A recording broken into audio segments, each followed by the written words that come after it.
It's my great pleasure to introduce Libby Hemphill. She's going to talk about more things to do with elected officials in the US, Europe, and Korea, right?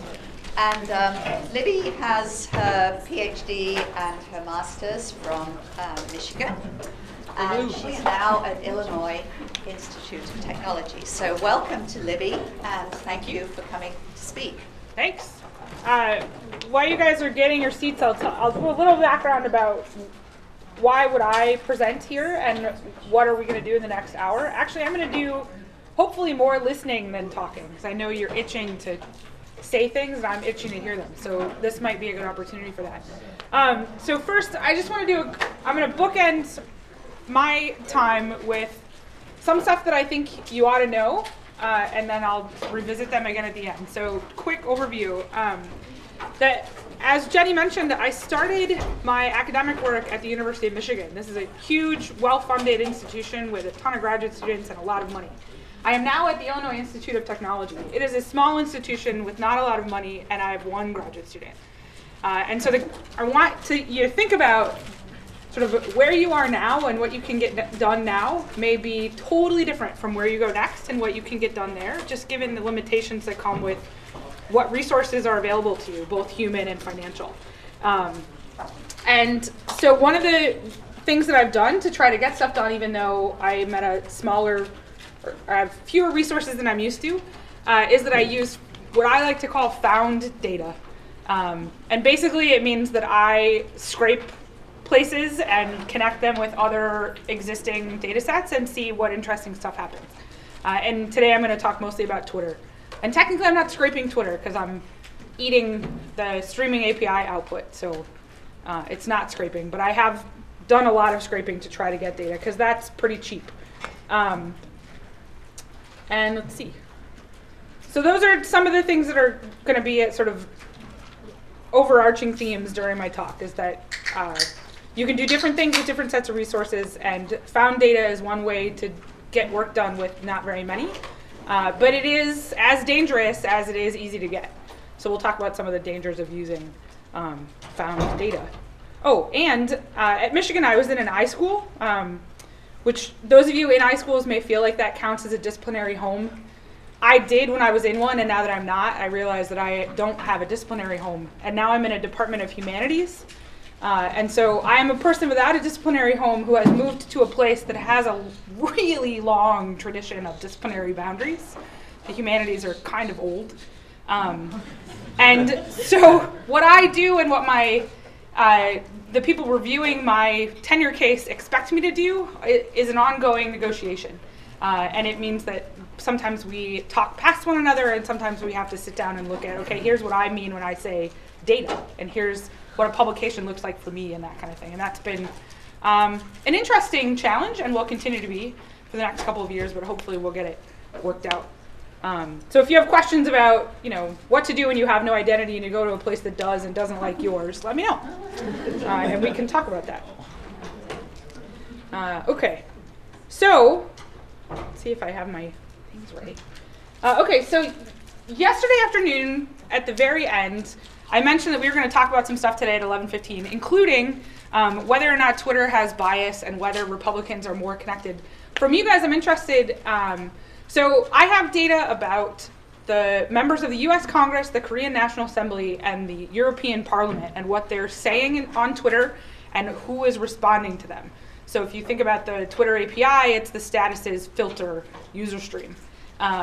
And I've been collecting for the US since June of 2011, and for Korea and Europe since July 3rd of this year.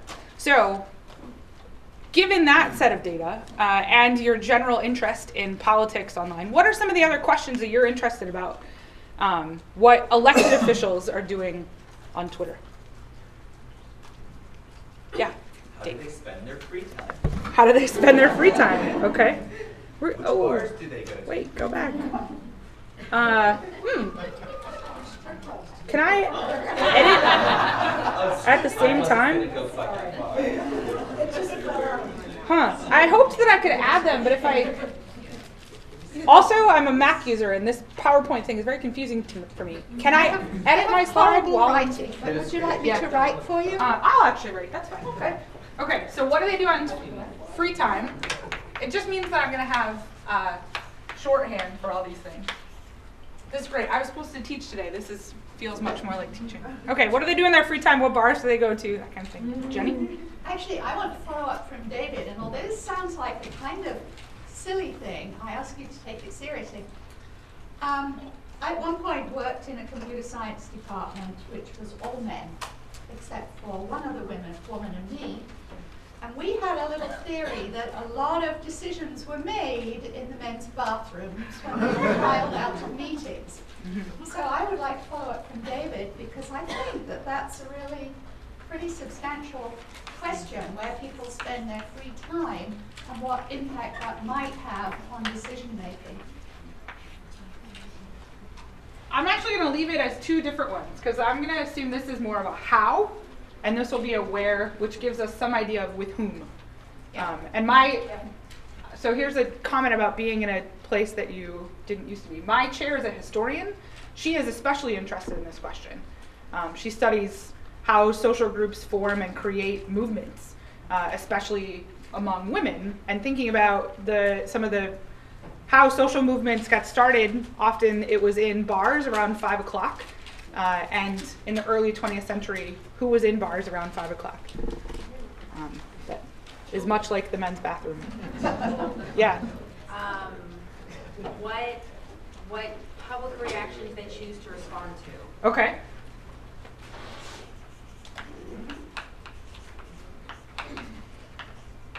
If you have more, you can shout. I can. How are they engaging with their constituencies? Okay. How does use of talking points change over the time they're in Congress? Okay. What does it mean if they parrot a talking point versus making up their own statement? Which lobbyists and special interest groups do they spend more time What? Maybe a bit louder. Who just said? Lobbyists? I said which lobbyists and special interest groups do they spend more time on? Or maybe which ones do their communication align? How their language on Twitter varies from like official statements.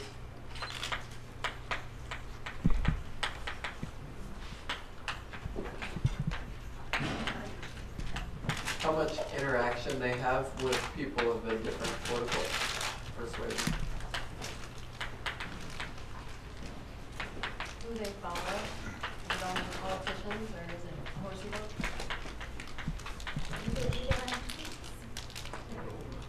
That's a good one. Okay, hang on. I have to catch up with those two. Who they follow, and then you fell off at the end. Whoever was talking about who they follow. Oh, is it all politicians or do they follow, bots? Okay. Facebooks? How seriously do they take who they follow?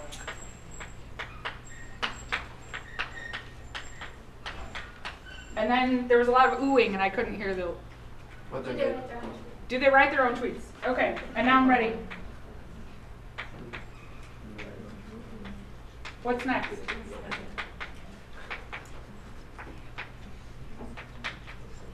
There were at least two people who were getting ready to talk. Who else? What's that agenda? Agenda? Okay. What kind of pictures of themselves they tweet?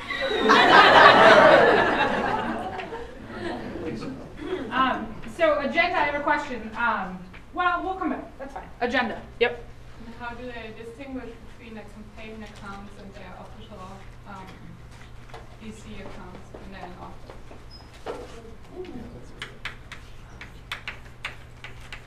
How consistent they are in their positions with relation to their official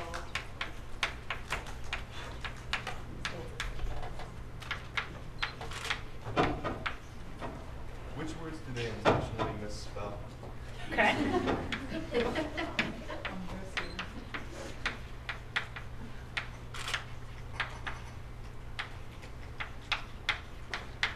Right? I misspell. It has both, right? I have no idea. For those of you who haven't taught, this is one of the most terrifying things about teaching is writing in front of people. It's worse than typing in front of people. What else? Frame the issues or worse than issues to frame the same issues, Okay. like ACA and Obamacare.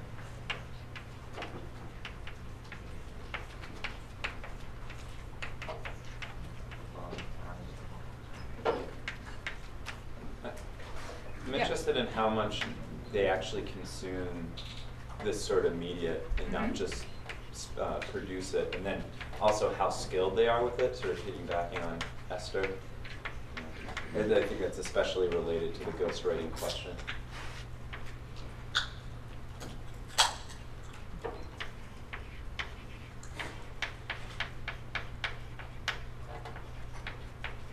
Do they have multiple Twitter accounts, professional and personal?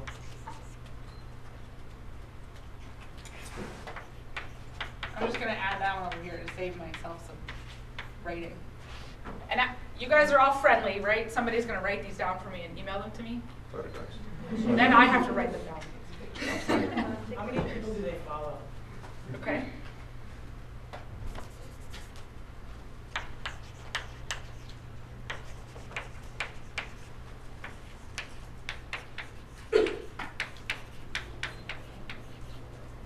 Is there bilingual tweeting, or is everything in English, or is a big Spanish-speaking population taken into account as well? How spontaneous versus crafted? Or appearingly spontaneous? We'll coordinate. And who is tweeting? Yeah, we have that one's over there somewhere, but it's called "Do They Write Their Own?" But we can leave it as. Or do you mean who has adopted and who hasn't? I think they all have Twitter accounts by now, but yeah, it's at the press secretary or Yeah. the officers. They're actually not everybody does. Where almost everybody is registered, but some are private, which is actually how that works. I don't really understand, but or they don't get used. But so I'm going to leave adoption, but in the blue, yeah. This has sort of been touched on, but who are people responding to the most? Is it other politicians? Is it people from their parties versus an additional party? And then right in front of you was a almost, yeah. What sort of electronic devices they use for Okay.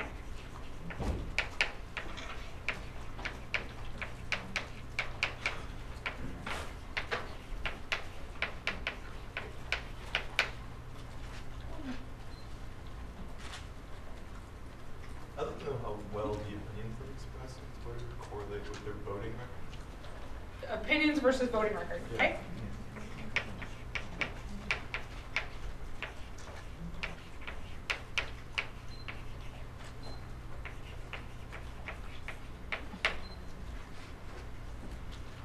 I have a little bit of board left. Yeah. Whether tweeting behavior is correlated at all with poll results? Okay. I'm going to generalize that to correlate tweeting to offline stuff. Because otherwise it's going to fill up my whole board.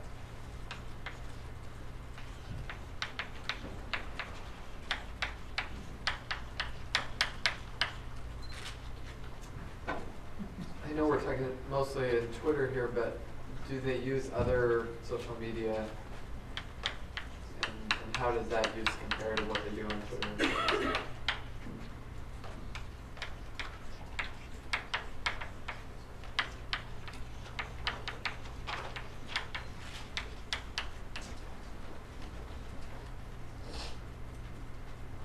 The demographics of their followers. Okay.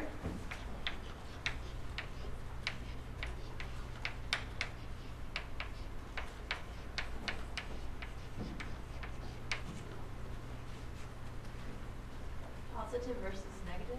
Like positive versus critical? Like sentiment or yay, ride, boom? The sentiment of their post. Okay.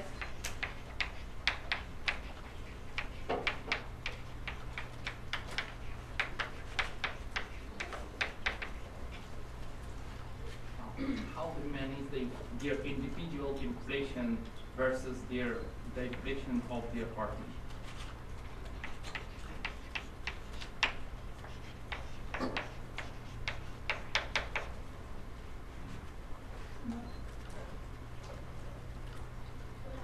How frequently are they retweeted, and how far does that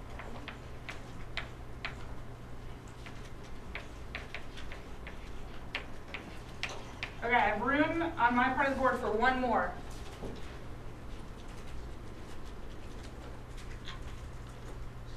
Do they like it or not? Do they like Twitter? Yeah. Okay. What you mean at Facebook Live? Some of those are harder to read. So I'm going to quit there only because I've run out of this side of board and I have to go all the way back over there. But one of the things that I wanted to show you with doing this is that often, and this still happens to me as a third-year faculty member, that I feel like I need to answer all of my research questions right now, like today. And that can't be done, right? And so it took us, what did that take, 10 minutes maybe? To come up with all of these questions. It's gonna take me more than this year to get those answered. And that is okay. But the problem with working with found data or with social media is that between right now and when I get back over to where PJ is, my data is gonna change. And that can be terrifying. Until you say, you know what, I can't study it all. And I can't study it all right now. And that's gonna be okay. I'm gonna find a slice that makes sense. And the slice that makes sense may differ depending on which question you want to answer, right? So even these questions about followers, like who are their followers, the demographics of their followers, who do they follow, that's gonna change between now and the end of the talk. And it might be that I'm interested in how those followers change over time, or maybe I really only wanted to know who did they follow on Wednesday morning? Who were they following during recess? Which is different from, or who are they following during Christmas? A bunch of my data is from December 22nd to March 15th, which is a sort of strange time for Congress. Is there really any that's not strange? But that time, especially because there's a major holiday and a recess, but their stuff needs to get done. And it's similar in some ways to August, but different because the sort of attitude of a country is different around major holidays than around summer vacation. That I may see that if I wanted to look at sentiment, whether I looked in December or August or May or November, which is especially interesting this year, that might change too. And so I need to think carefully about what question do I want to ask and for what period, because I cannot ask it for all time, for everybody, for always. Just can't be done. And that's one of the challenges when you look at something like Twitter, when you jump into studying public officials, is that everybody has something that they're curious about. And you can't make them all happy all the time, including all of your own selves. That what I care about today might be different from what I care about, I don't know, the second week of November when I really start to fear for my rights, right? Hopefully that won't happen, but it's possible. And yeah, so now we're gonna look at, okay, how do I go about answering some of these questions? And when I say look at, I mean we're gonna leave PowerPoint and we're gonna go into the data and we're gonna look at it. And I'll sort of walk you through how would I go about answering some of these questions. So side note, while I'm going, I don't do any of this by myself. Like I said, I only have one grad student, but I do have two other assistant professor colleagues who are really good at stuff that's different from what I'm really good at. And the three of us together are able to get a lot done. So one of them is a political scientist. His name is Matt Shapiro, and he helps us address questions like, how do their talking points change? What sort of framing do they use? What's their agenda? How do I know what it is? And Jana Adebacher. So Matt is at IIT. Jana is joint at IIT and the University of Cyprus. Matt is an Asian political scholar, so that's how Korea ends up in our group. And Jana is in Europe, and that's how the EU ends up, and we have these sort of overarching questions about representative democracies and young governments, and sort of how do those differ from one another or look the same as. But to some, it's convenient. We have a Korean speaker who cares about Korea, so we grab Korean tweets, and we have a person in Europe who cares about Europe, and so we're able to grab European tweets. And I live in the US and care about the US, so we grab those as well. Jana has background, she and I actually went to an I school together and we came out totally different. So that's how I know that I don't have an interdisciplinary home, because I don't look like the other products of my I school, including some that are here today. That Jana did a lot of work in natural language processing. So these questions about what language do they use, how does it compare to other places where they use language, whether it's in the mass media or press events or floor speeches, those kinds of things. Jana leads those sort of language questions. And so the three of us together are able to get some things done, but we're spread out quite a bit between Cyprus and Chicago. And we all have competing masters. So Matt is in a social sciences department, and what looks like production or looks like work product for him is different than for me in a humanities department. And Jana has 2 institutions with 2 sets of masters, and what sort of counts as, where I mean master, not the degree master like overlord. That, you know, so we have to negotiate things like author order and the priority of publications based on sort of who needs this publication this month and who can wait until next month. And do we send it to political communication because that works for everybody, or do we shoot for the American Journal of Political Science because Matt really needs the #1 right now? And those kinds of conversations depend in part on what conversation is your data allowing you to have with other researchers, and that helps you determine which is the right outlet for me. And in some cases it comes down to, okay, who needs this more right now? And that's a real problem for us because all 3 of us will be looking for tenure soon. And so some of those negotiations that don't always come up when you're talking about your research. But okay, so those were all those questions. So here, my point with this slide is not for you to read it, but to see these are the questions that we are actively trying to answer that I could write down in under 2 minutes when I gave myself time last night, right? So you guys came up with all these questions, we came up with all those. Like, clearly I'm gonna be busy for a while. And I appreciate your input, and I welcome colleagues and co-authors on any of these projects who are interested in this kind of stuff.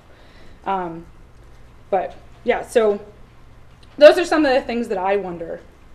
And I'm gonna leave my technology toolkit up for a second, but I'm gonna do another sort of walk back to say, it was easy for you guys to come up with lots of questions today, and maybe what public officials do and maybe social media even aren't really what you're interested in. For me, as part of negotiating sort of my belonging in my new department, I used to study big science and science collaborations. And then I got to IIT and they were like, yeah, we already know how to do that. You should probably study something else.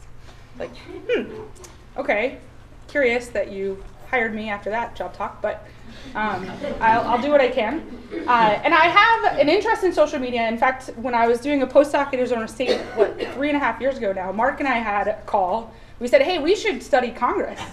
We should look into that. And I was like, yep, first I gotta get a job. Let's do that first. So then I got a job and now I can look at Congress. But the real reason that I started this study was that last summer, I was following I was using TweetDeck. So I'll show you, for those of you who don't know TweetDeck, looks like this, lots of columns, you can change what shows up, etc. And I was sitting at my desk and I had these 2 monitors and I'm watching my columns come in, and one of my columns was Congress and one of my columns was a bunch of celebrities that I like to follow because I am obsessed with television. And there was one Friday afternoon that I was like, wait a minute, did my columns move? I don't think I moved those. And it was the day that New York passed marriage equality. Something good? Oh, good job, Noah. But so what I noticed was I was confused about which column was which, because one of them was all about politics and one of them was all about television. That was very normal, but they were reversed. So on the day that New York passed marriage equality, which for me is a very, kind of matters, celebrities were talking about how great it was that New York was allowing people the same rights as others, and politicians were talking about what Sunday morning news show you could see them on. And I was like, wait a minute, that is backwards, and I want to know why, and I want to know if this happens all the time or if it's just Friday afternoons in June when my rights are on the line. And so this morning, sorry guys, down it goes, I took a screenshot, well, let's see, so here is the House of Representatives list right when break started. right? So now it's Wednesday morning, and as far as I know, there's no major legislation happening in any of the states today that I need to worry about. But you can see sometimes they talk about issues down here with Kevin Yoder, and sometimes they talk about what's happening in my family, somebody's first day of school. And then there's a bunch of when you can see me on TV. And at the same time, where'd it go? We have Amy Brenneman was very active last night and this morning, I guess, because normally there's a bunch of private practice casts that have a lot of things to say. But Amy Brenneman's tweets are about their Ryan Romney ticket and how afraid she is. Right? So it's not just Fridays in June. There's something happening here between sort of what is political and what is celebrity. And once I get done with all of these, that's where I'm going to go. Right? So like, what, 4 years maybe? And that's not, like, honestly, it will probably take that long because it takes a long time to answer a lot of questions. But so when you're thinking about where do I find a research project, right? Or where do I find a research question? It might be that you're just looking at something online and going, hey, that's curious. Why is it like that? I wonder if anybody can tell me why it's like that. And so I went to find out, can anybody tell me why politicians are telling me about television and celebrities are telling me about politics? And no, but I did find some early work like Jen Goldbeck's about, okay, what is Congress doing on Twitter? I was like, okay, so that's a good place to get started. And now there's room for me. There's this place that I'm curious about that I bet other people are, and looks like they are, that's a space I can work in. Turns out it's also a space that my institution really likes and that they're happy for me to investigate. And so that makes my life at work easier too. Yeah. But it means that I have to follow Twitter all day, every day, which might sound fun, but it's really not. Like it's just really not. And I have to learn a lot of things about our government and our officials that I really was happy not knowing, honestly. Sometimes you'll find things that are disturbing. Or that John McCain plays games on his iPhone and then challenges you to beat him at games on his iPhone and be like, this person ran for president, and that's what do you want, And I don't know, I was more surprised by that from him than I would have been from like a junior representative or from one of my graduate students or even my family members or something. That I don't know, I expect a more serious persona, but maybe that's part of the I want to have a beer with him way that we elect now. I don't know. Anyway, so I can close those. Okay, so what does it take to get to the point where I can start answering some of these questions? So Mark talked last night about NodeXL, and I definitely do use NodeXL, but you'll see that I use a lot of other stuff too. And the stuff on the left is about getting and storing data. You'll see that NodeXL for me is an analysis tool. It's not a getting tool, in part because of what Twitter limits are, and in part because I have enough programming background that I want to roll my own, but not enough that I really can. And so I sort of roll what I can, and then I buy it from somebody else. So I grab the data myself, and then I get help analyzing it. And the order of magnitude that I'm dealing with, Excel can't handle. Turns out neither can UCINet. I was getting a bunch of Stack Overflow errors this morning, which I don't know how often you guys get those, but I feel really proud of myself, and I'm like, yeah, my data's too big for RAM. And then I remember that the only reason I have this PC is because I needed NodeXL and UCINet, and so it's not really like pimped out, right?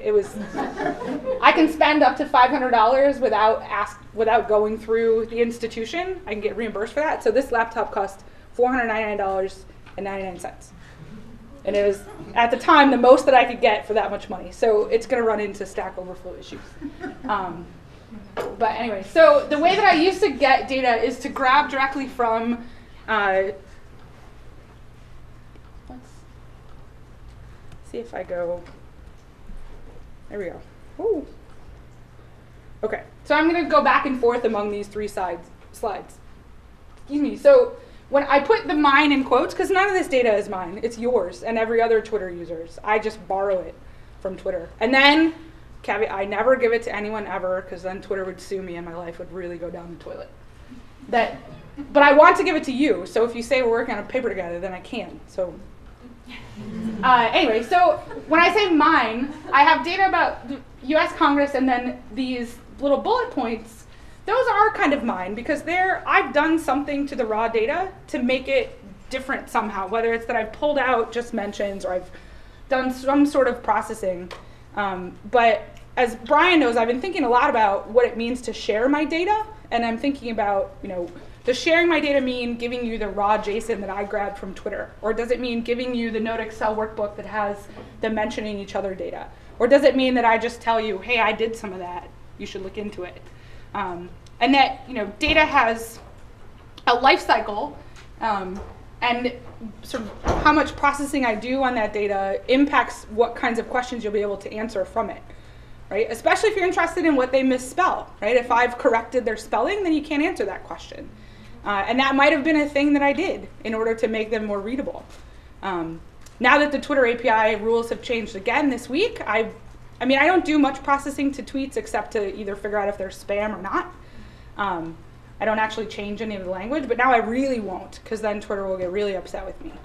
And then, do I share the code that I wrote in order to do that processing? And if I do I give it to you in Ruby or Python or PHP, or do I ask you which one you want it in? And the reason that I have to write in Ruby, Python, and PHP, well, and Perl even, it's because Jana loves Perl. And if I want to do something languagey, then I need to work with Jana, and so I got to either write it in Perl or accept written code from her in Perl, because that's where she's comfortable. But my graduate students, they're taking Ruby while they're on campus, so they want to do stuff in Ruby. Everybody, they all want to work in Ruby, so I try to meet them there. But I have a background in ASP and PHP, and where's that fit in? So it depends on sort of who needs it, what's the fastest way to get it done, and the cheapest. And yeah, that we take sort of a software development approach to like a sort of fast, agile approach, saying, you know what, good enough is fine, just ship it. So as soon as we get code that gets the data that we need in the format that we need, then we're done. But it means that we don't go back and do a lot of good documenting or storage or anything like that. But we do then put it up on GitHub for anybody who's brave enough to use our good enough code, with the caveat that it is good enough. It's not good, but it is good enough. It will translate the data. But the other reason is that a lot of these data sets use two-mode data, so people to hashtags or people to links, rather than one-mode data of people to each other.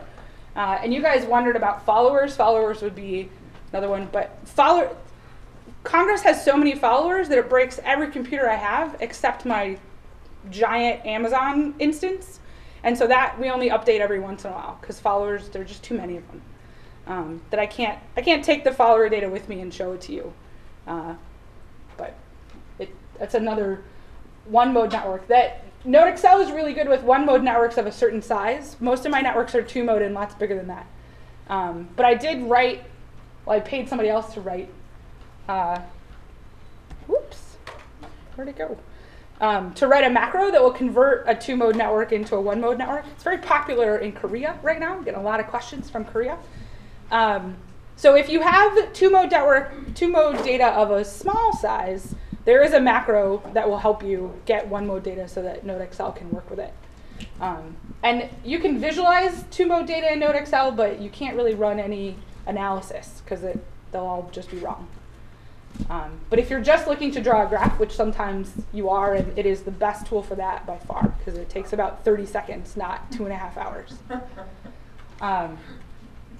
Yeah, so, and then I also put these sort of getting and storing. Like I said, I work with two other professors and one other graduate student, and we have to share data. So you might think, oh, I work by myself, I don't have to worry about data sharing. But you do have to worry about data sharing, because you might have to share it with somebody that you're writing with. You definitely have to share it with yourself next week. And keeping track of what you did and how you got there. See, I'll show you a... you have to think about, where am I going to put it? What is it going to say? What's the process that I went through to get that data? So last night when I was working on making this link graph for you guys, which we'll open up in a second. So that's the SQL statement that I used to pull the data from my MySQL database. Where is the... Is there a keyboard shortcut for maximize? Which one is the title bar? This guy? A Little higher. double click. Okay, thank you. Well, we got it done. Okay, so there's the SQL statement that I had to make to pull data back out. So until July, yeah, right? They're 387 or something. And then I gotta export my data to Excel, and I remind myself, double check it. In part because Twitter allows you to put line breaks in your tweets. If I could change one thing about Twitter, it would be the terms of service. If I could change two things, it would be to stop letting users mess up my data. And when you guys put line breaks in your tweets, you make life difficult, because Excel on the Mac and Excel on the PC and Perl, Python, Ruby, all these guys totally disagree on what it means to start a new line. You're like, really, we should agree on what that means right now. But no, /r/n, space, all that stuff, it's just irritating. So just don't put them in there. Just, it's 140 characters. Do you really want them to have spaces? But anyway, so double check it. And then I resolved the shortened URL. So I've been storing the short URLs. And in order to do that, I had to go get somebody else's code, because I didn't want to write my own resolver. Went to get somebody else's code, but then I had to alter it to let it take an array of all of those links. So I have 25,000 roughly links from December to March that members of Congress shared. I wanted to know, chances are they're pointing to the same press release, but with different bit.lys. At the time, it was bit.ly URLs. So I had to resolve them and then add those canonical rules to URLs to Excel. And then I had to copy those columns into a text file so that UCINet could read it, so that I could use UCINet to export a matrix that Excel could import. Right? This is why it takes a long time to answer each of these questions. I haven't even gotten to the question yet. I don't have data that I can use. Right? I'm still munging it. I'm still making it work in a format for me. And then import it, and then bless Excel and VLOOKUP. It is a life-changing function. It lets me keep one canonical data set that is Congress and all of the attributes that I have about them. So their sex, their office, their party, their district, how long they've been there, when they started Twitter, what their Twitter followers were on X day. All that stuff is stored in one place, and then I just VLOOKUP to stick it in each of my Node Excel workbooks. And then I double check it again. Somewhere in here I probably double check it too, but UCINet is a mystery to me. It makes things happen and spits out plain text, and it works. And then, because if I resort that canonical data set ever, it will break my VLOOKUPs. You do a select all, copy paste values. This is clutch, or your data will tell you that Feinstein is from Florida. Like, wait, what? And it just is a mismatch. So once you do that, you end up with, would you guys rather do hashtags or links? If we're looking at what are people talking about, are they talking about the same thing? Hashtags. Okay. So this same process, only for hashtags. And this is when I used to store stuff in a normalized MySQL database. I don't do that anymore because the retrieval time. So normalized databases are optimized for input, not for retrieval. And most of my work requires getting it back out and not putting it in. And so it's managed to break every server that I have access to. And so now I just grab the raw JSON, stick it in a MongoDB, and we'll worry about it later. Like I said earlier, your data is going to change every day anyway, so I don't have to solve that problem today. I just need to store it. So I'm storing it, and we'll parse it later in whatever we agree upon, Perl, PHP, Ruby, something. Maybe Java. There's a guy just applied for a job who uses Java. I don't really know what that will do for us. But okay, so here we have the one-word projection of hashtag affiliation. So if they had, do those words make sense? Mostly nods. Okay. What do you think we're going to see? Well, it works on this. We're going to see party affiliation pointing clustered around shared hashtags. Okay, so we're going to see blue group and a red group. But not really. Kinda. So I have colored the vertices using if statements instead of autofill because I want them to be red and blue. And So they're red, blue, and yellow. And then they're also a square or a disc based on their sex, male or female, which in our current Congress, I'm pretty certain that the male, female, man, woman matching is 100%, but that doesn't mean I refer to them as man, woman if the data I have is male, female. So we started talking about gender earlier. Male, female are sex terms, man, woman are gender terms. Let's try to use the term that we mean when we say the category. So in here it's sex terms. And then I set up I did use autofill to get tooltips. Right? So I've concatenated representative, name, party affiliation, and state in order to figure that out. So once we get there. How would you like me to play with it to see if we ever get those groups that we expected to see? Yeah, Mark. Move to Harold Karin layout. Okay. And lay it out again. Do you want to adjust how many times it runs that? No, that's only in Fruchterman. Harold okay. doesn't do it that way. This was 25 times, by the way. Bernie has opinions about this. I thought maybe so. I think I'm 2 versions behind. I think I'm running 219. Oh, well, yeah. But The 221 has the cup holder. Okay, so the next thing you might do is go into the Node Excel ribbon. And maybe we should group. So let's click Node Excel. so we have groups. Okay. I just took off the properties, but we can put them back in. Okay, because then you might go into the layout menu over in the graph pane. No, first, strong opinion. Yes. Yeah, Bernie. Strong opinion here. Yes. And Mark does great graphs. And we should all be thankful for those. But in this case, what we can see here is this really spherical structure that on the lower part is blue and on the top part is red. And that's a core, and around that is something peripheral. Now, if you group blue and red, oh, you highlighted it.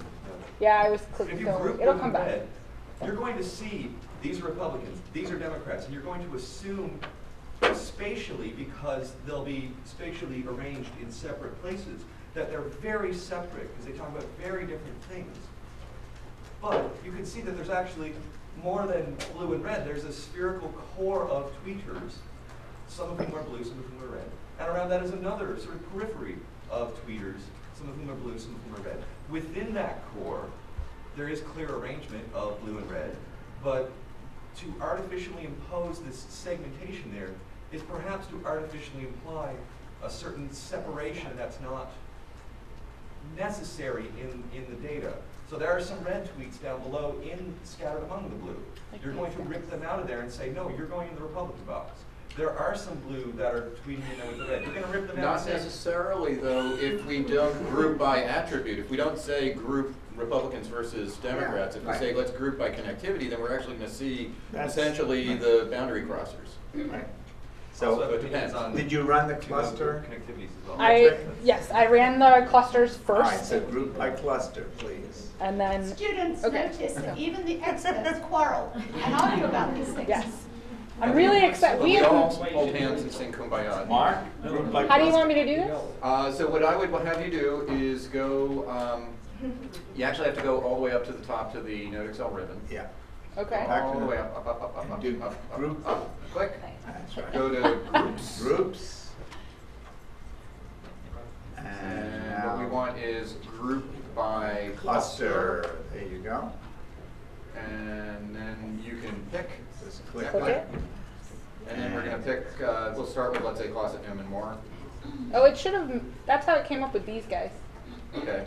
In that case. Yeah, I ran it Aren't first. those groups Republican, Democrats, Independents? Nah, those are not groups. Those are node attributes color. Oh, well, okay. Then Because we're group, all right. yeah, and then I just. Okay, so now go to the groups. Yeah, it's gonna run that again. Do the layout. So we'll see if it comes up with the same groups. You click and see if you have focus.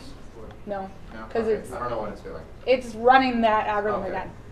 But So while we layout- wait for that though, time out for learning goals. So the other thing that I wanted you guys to get, right, is that answering these questions is really, really messy, even when you know what you're doing. And that this is, you know, it can seem like, oh, they're telling Libby how to do her data analysis and she must feel weird about that. And no, I'm like, awesome. Tell me what you are curious about. And then when I get home, I'll run it again and I'll see if we get different results based on how I do these visual properties, right? The assumptions that I make about what my data tells you differ based on what I see, absolutely.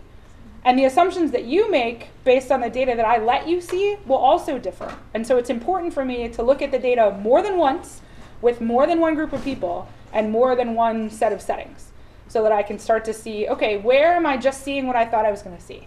Where am I seeing something that I never thought about? And that playing with your data is a really important part of doing that analysis process.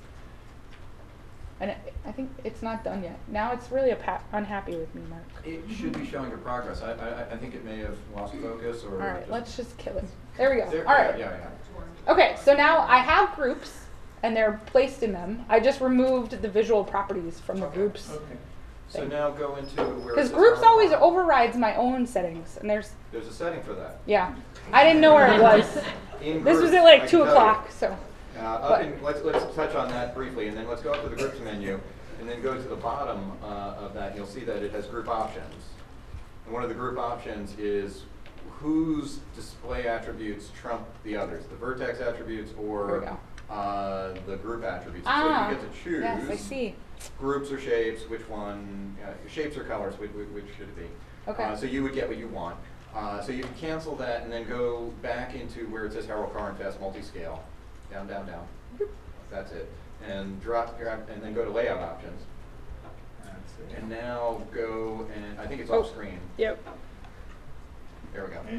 And then click the second radio button. Lay out each graph That's groups right. in its own box. And then click that checkbox down in there. Ben, do you want me to hide things right now? I wouldn't use the grid layout, although you have no isolate, so it's okay. It doesn't matter.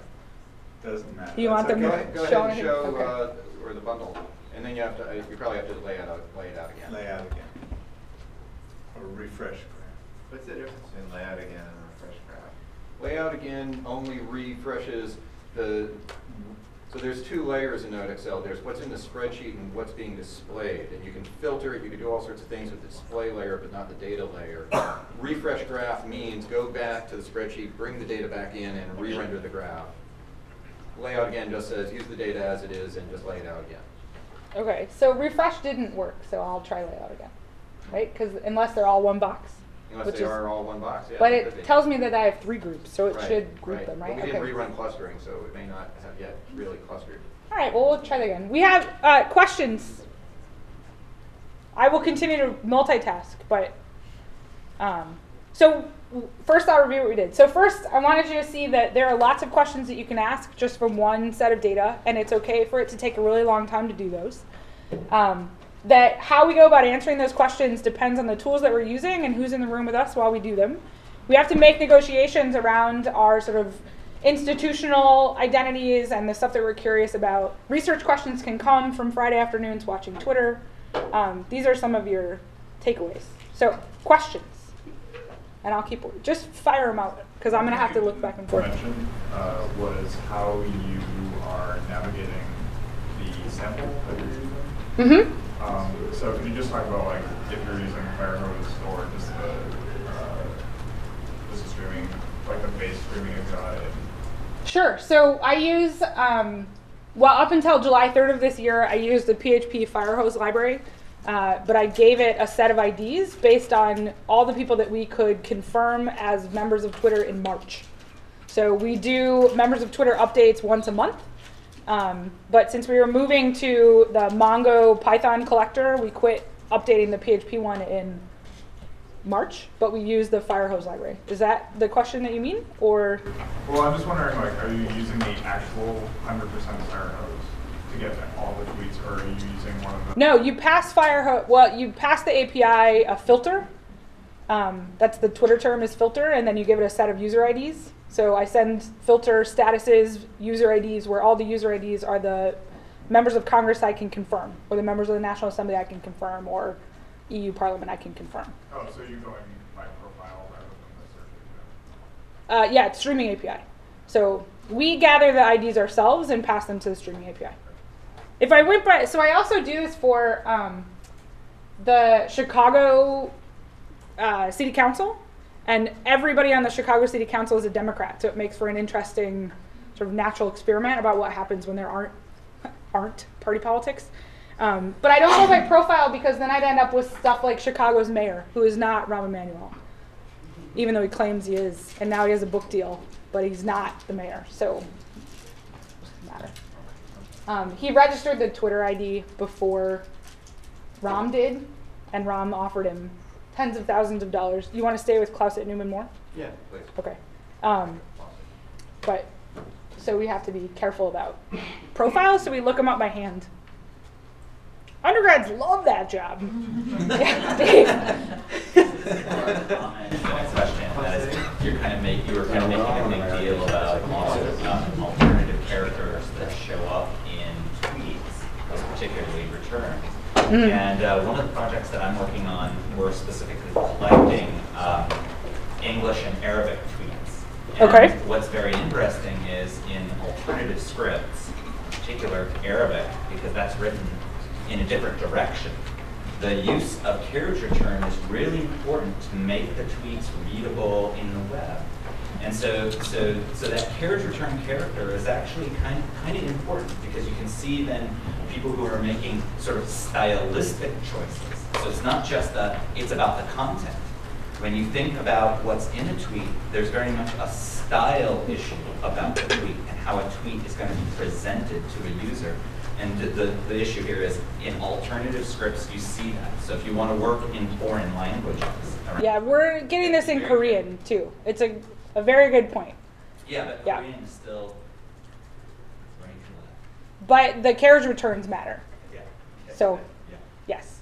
And now that, but the stylistic choices, and Twitter and I apparently disagree on this as of this week, that the device that you use to read the tweet, I as a tweeter make stylistic choices about how I want my tweet to be presented, but as a receiver of tweets, I also get to make choices about how they're presented to me.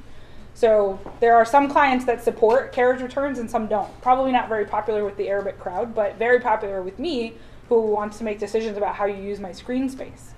And so now that Twitter is requiring you to present as the author has required that you present, that some of those stylistic choices will be a little bit easier to capture. But depending on what you've been using to look at them, you may not have seen those choices anyway. But luckily we figured out a way to get rid of carriage returns in Excel, and that's the only place where it actually matters, and we're not looking at them in Excel anyway. So luckily that's part of why we store the raw data. No matter what we do to it, we always have the raw data from Twitter, and we never touch it. It's a read-only set of stuff. But yeah, good point. Oh, Mark, I need a. Okay. Fiddle. Yeah. I'll be right there. It's not mirrored, so you got to look up there. We have 5 minutes. Are there more questions for Libby? As Mark does his whatever Mark does. Yeah, whatever I do here. Oh, it's not mirrored. Okay, so you have to Yeah, sort of do Ryan. it 2 ways. What would you do differently now, knowing what you know now, in terms of engaging this research space or this kind of data? What's the 1 or 2 big lessons you've learned about doing this? You want to call these? Goodness, 1 or 2 big lessons. I think that I would talk to more people about what I was curious about earlier in the project.